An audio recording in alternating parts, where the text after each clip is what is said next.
Banwaan kan Baaw Camarines Sur liwat na pinag-inganyar kan Baaw Municipal Police Station ni pinamamayuhan ni Major Divino John Pilea. Officer in charge ka na Philippine National Police ang mga namamanwaan na makipagkooperar. Makisumaro sa mga programa lakdang kan Baaw Municipal Police Station na gibuho na maging matrangkilo. Asin marayrahay na istaran ang banwaanin Baaw sa paaginaman kan pagkortara ka na mga kriminalidad asin anuman na iligal na aktibidad.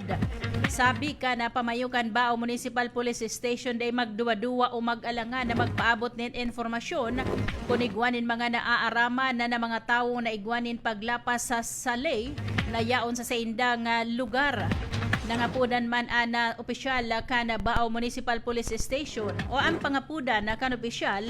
ginibo por medyo naman sa pagkakaarestar kan sarong lalaki na kaibahan sa recalibrated priority database kan Philippine National Police sa pinagbabawal na droga na pinagpangaranan na si Julian Britannico Jr. Ebriboneria, 50 anyos sa edad na may agomasina presenting nakaistar sa zona 6 barangay San Isidro sa Banwaan kan Baaw Camarines Sur.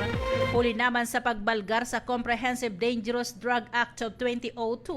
o Republic Act 9165 na naarestar kasud mang alas 11:19 nin pagkaudto. Abril 19 taon na presente por medyo naman kan search warrant na pinagpalawas ka na presiding judge ka na Regional Trial Court digdi sa Laog kan syudad. Huli naman na ka na pagsaray kan mga pinagpapangalad na droga ka na suspect sa search operation na ginibo ka na Baaw Municipal Police Station na Drug Enforcement Unit na pinanginutan ni Lieutenant Israel Banaag, Deputy Chief of Police katuwang ang 2nd Provincial Mobile Force Company sa direktang supervision ni Major Divino John Pilea, Officer in Charge kan Baaw Municipal Police Station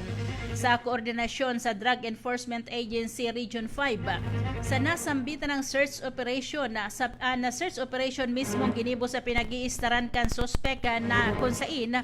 nakakuhaan mga autoridad ni anom na patos na pinagtutubudan Shabu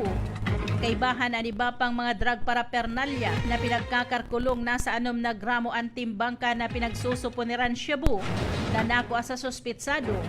na sabi na pwedeng abuto na sa kantidad na 40,000 pesos anako ang Shabu ana search sa asina pag-inventory kan mga ebidensya ginibo mismo sa lugar na nakabugta ka sa search warrant asina yaon man ana mga mandatory witnesses na hali sa media asin lehitimong barangay official ang suspitsado ana naka-asin ang mga nagkakuro ang ebidensya an yaon naman ngunyan sa kustodiya kan Baaw Municipal Police Station.